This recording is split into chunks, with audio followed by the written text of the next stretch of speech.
अगर 18 साल का बच्चा बीच में सुसु करे तो उसकी माँ उसे डायपर नहीं लगाएगी, उसको डंडे लगाएगी। 1 साल का बच्चा अगर डायपर लगा के फिरे तो उसका अच्छा लगता है। अगर 18 साल का बच्चा डायपर लगा के फिरे तो बोलो क्या लगेगा आपको। 1 साल का बच्चा अगर तोतली बातें करे तो माता पिता को अच्छा लगता है। अगर 18 साल का तोतली बातें करे तो माता पिता दुखी होते हैं।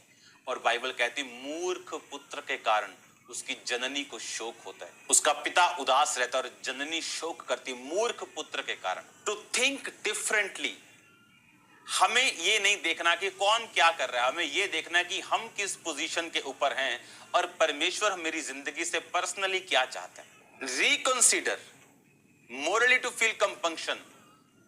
आप जानते ये जो मन फिराव का ये वाला शब्द प्रयोग किया गया, ये पाप के बाद किया जाता है। जब एक व्यक्ति पाप कर लेता है, इसीलिए उसने कहा मोरली टू फील कंपंक्शन, यानी वो मलाल फील करे। कंपंक्शन मतलब मलाल फील करे, मोरली नैतिक तौर पे वो मलाल फील करे, उसके बाद रिपेंट करे, तौबा करे। परमेश्वर ने कहा अगर तुम भी मलाल नहीं करोगे, रिकंसीडर अपनी लाइफ को नहीं करोगे, मलाल फील नहीं करोगे, थिंक डिफरेंटली यानी अलग नहीं सोचोगे, तो तुम भी उसी रीति के साथ नाश होगे। एक मैच्योर मसीही की सजा एक नए मसीही की सजा से अलग होती है। आप जानते पौलुस ने क्यों कहा अपनी कलीसिया को कि तुम प्रभु भोज के अपराधी हो? क्यों? क्योंकि अमीर लोग एक ग्रुप बना के गरीब लोगों को शर्मिंदा करते थे और वो अपना खाना खा लेते थे, क्योंकि सब लोग अपना घरों से खाना लेके आते थे। कलीसिया पर लोग बाहर नहीं डालते थे और सब इकट्ठे मिलके खाते थे और अमीर पहले खाते थे, क्योंकि गरीबों का खाना खाने योग्य नहीं होता था।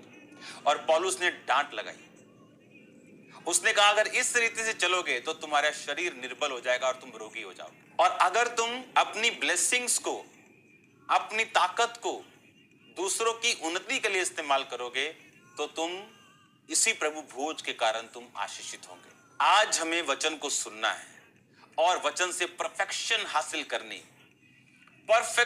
करनी अपनी लाइफ में, अपनी मिनिस्ट्री में, अपनी कॉलिंग में, अपनी बुलाहट में। अगर परफेक्शन हासिल नहीं करेंगे उसका प्रतिबिंब आप ही की लाइफ में नजर आएगा। आप क्या समझते हैं लोगों का हार्ट, या लोग क्या नहीं चाहते खुदाबंद का काम करना? अगर आप एक क्रिश्चियन से मिलो जो पाप में डूबा हुआ, शराबों में डूबा, वो भी चाहता है खुदाबंद का काम, पर वो कर नहीं सकता, क्योंकि परमेश्वर को काम करने के लिए एक अवेलेबल तैयार है, उस बर्तन की जरूरत है और वो बर्तन साफ होना चाहिए। बाइबल कहती जो शुद्ध बर्तन होंगे वो मालिक के पीने के काम आएंगे, जो अशुद्ध बर्तन होंगे वो उसी घर में होंगे पर टॉयलेट में होंगे, किचन में